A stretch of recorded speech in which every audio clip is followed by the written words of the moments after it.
And it looks like David is.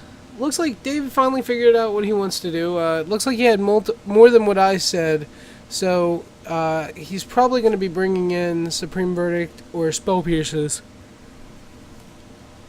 Both of which I can see against this deck, as it is pretty important to want to or be able to handle their graveyard and their creatures. So, and Spell Pierce, can counter the Cascade spell, and usually they go all in on it. Um, not the Cascade spell itself, but the Living In, since Cascade happens regardless on if you counter the spell or not.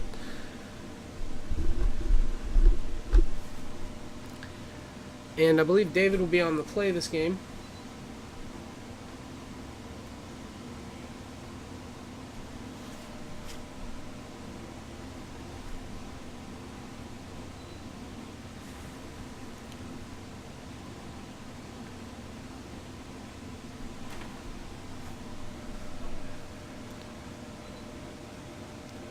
Doing some final cuts, and looks like they're ready to go.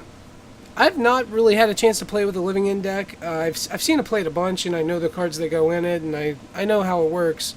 But I'm not too familiar with its play style. It's a deck that I don't like because of how many sideboard cards there are for it to like help, or not really to help, just to straight demolish it. But it is still a very good deck. Merfolk, on the other hand, I have played around with a few times, and looks like David Mulligan. I thought that he was just drawing for turn, but yeah, he mulligan.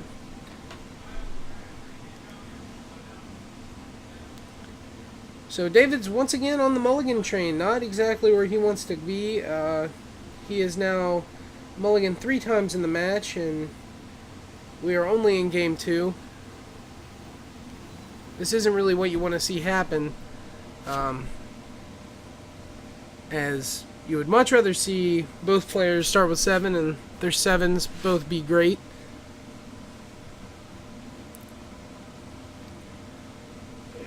Here's hoping that David's 6 looks better than his 7, so he doesn't have to mulligan anymore. 6 right off the top.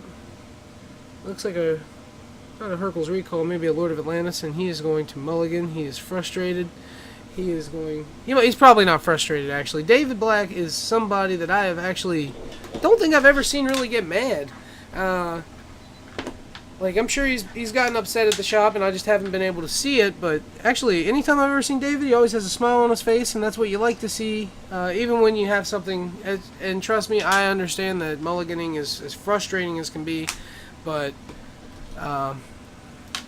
yeah, David handles it a lot better than a lot of players, I would say.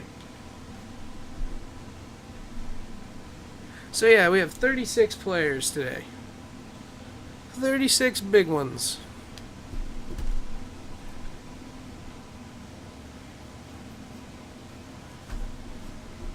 Six rounds of Swiss with a cut to top 8, and we are enforcing the play draw rule, which is pretty awesome.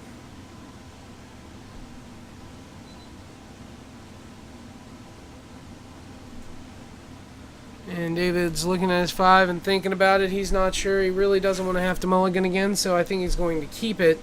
And he's going to lead with Aether Vial, and that is, if he draws the fish, that is the best start.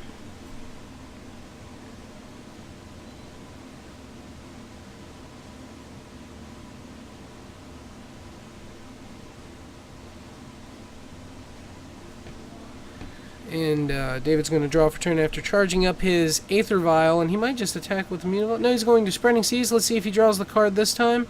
I might be misremembering Spreading Seas, but I'm pretty sure when it comes into play, you get to draw a card. And this will be the second time that he did not draw a card off of it. Yeah, when it comes into play, draw a card. I'm not sure if David knows exactly what that does, but yeah, that's unfortunate for him, as I think he's missed that twice.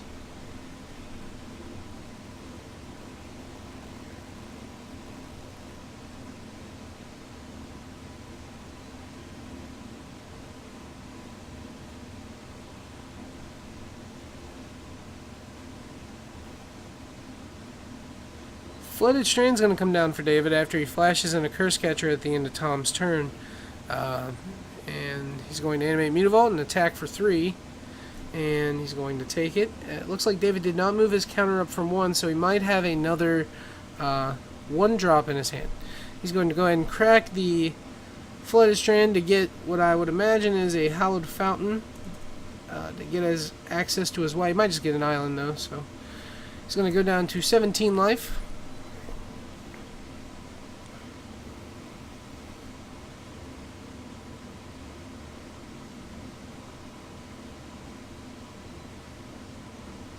Second Aether Vial comes down.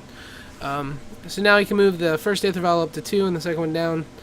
But looks like David is going, or Tom is going to cycle Monstrous Carabid and draw a card and untap and draw.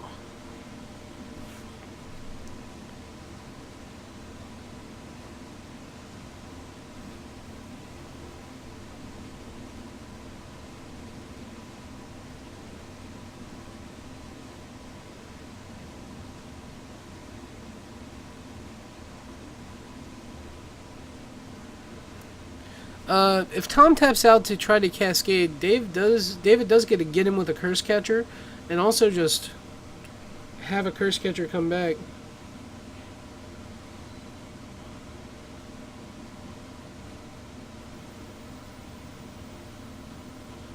Mutavault is activated, and an attack for 3 is going to happen. And Tom is going to no block, but Lord of Atlantis comes in to make it an even 1, 2, 3, 4, 5. Knocking Tom down to 12. Tom's currently up a game here, and we're in the second game. David Black's trying to even it out as Tom cycles just another Monstrous Carabid. Drawing a card. And it's a green-red and a colorless, it looks like. A green or a red or a colorless. And I'm not sure what that one is. It must be a cycler, plains or a swamp or mountain cycler, probably. I don't know the name of that one. So he's going to grab an Overgrown Tomb with it because you can grab duels.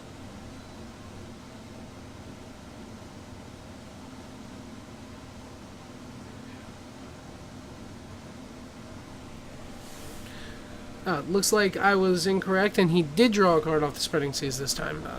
Sorry about that, David, but the first time it did look like you didn't. Yeah, Twisted A-Bomb. That's right. So it must be the Island Swamp Cycler.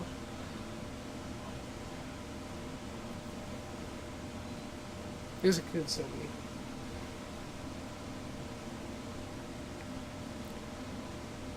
And it looks like Tom's going to shock himself down to 10, so he has 1 to pay for a Living In. He's probably going to... Oh, no, he just cycles Street Wraith. Alright, so... He does have to pay 2 life for that. Oh, he still played the Overgrown. So Demonic Dread's going to come down, targeting the Lord of Atlantis. It says he can't block, and Cascade still goes on the stack. So David wants to read it and see exactly what has to happen. So he said, yeah, go for it. You have to do your Cascade. We're going to see Deadshot Minotaur, Beast Within, Copperline Gorge, Demonic Dread, Violent Outburst, Forest, Monstrous Carabid, Valley Gorger or something, Choke. That was a sideboard. Architects, Ghost Quarter, Stomping Ground, Blackcleave Cliffs, Deadshot Minotaur, Fulminator, Avalanche Riders, Living In, finally. Alright, there's about 15, 16 cards down. And with the randomization from the Cascade, Tom's going to shuffle, and he gets to present to David to cut the shuffled Cascade.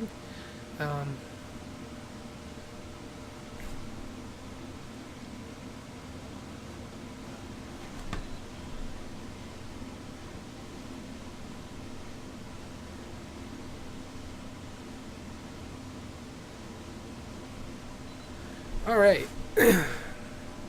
So we're going to see David untap, and he has 2 of his Aether Vials active, but now that the Living In has resolved, David draws Unified Will, and that doesn't do it. He needed that last turn. Actually, I'm not sure that it would have even helped last turn.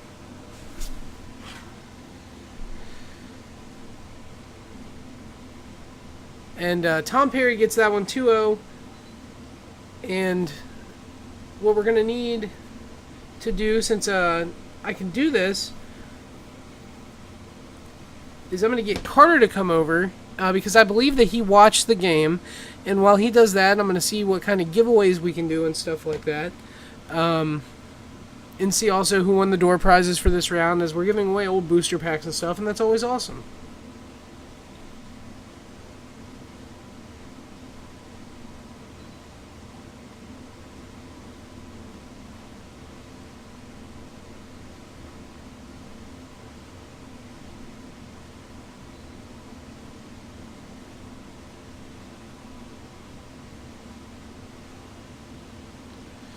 And it looks like he brought in the Crows and Grips and Crows and Grips and Chokes.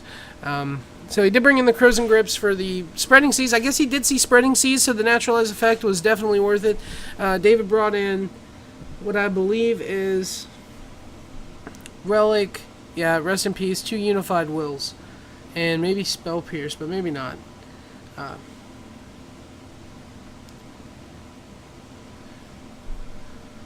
So yeah, Tom Perry gets that one 2-0. Living In over Merfolk. We saw Living In do what it does, and Merfolk have to mulligan a bunch. It mulliganed to 5 twice, and that wasn't too great. David, it's not exactly what David wanted to see, but I'll be right back, and I'm going to leave you with Carter, who will give you some more talking or something, right? If you switch camera to you. Like, that's why I was in the corner.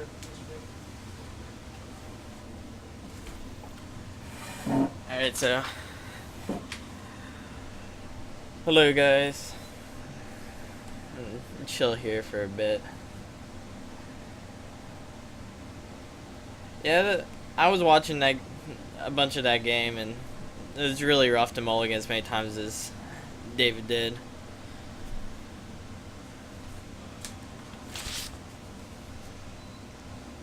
I don't think there's anything interesting going on in these lists.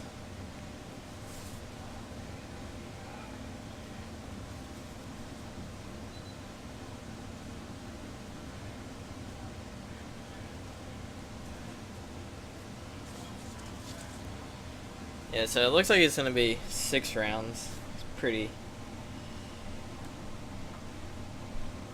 It's going to be a long day for some of these players.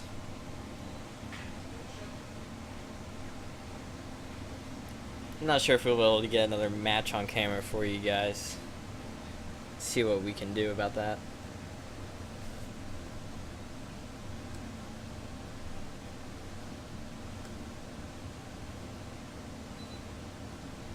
Was there any good banter between... I mean, it was mostly like hardships.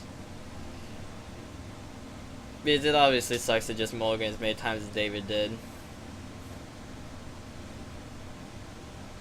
Just rough.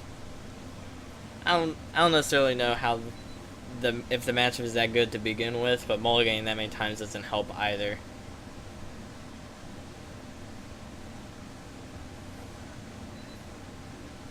I was looking at the field, and it looks like there's a good mix of decks. There's some elves, some twin. There's a bit of Jund.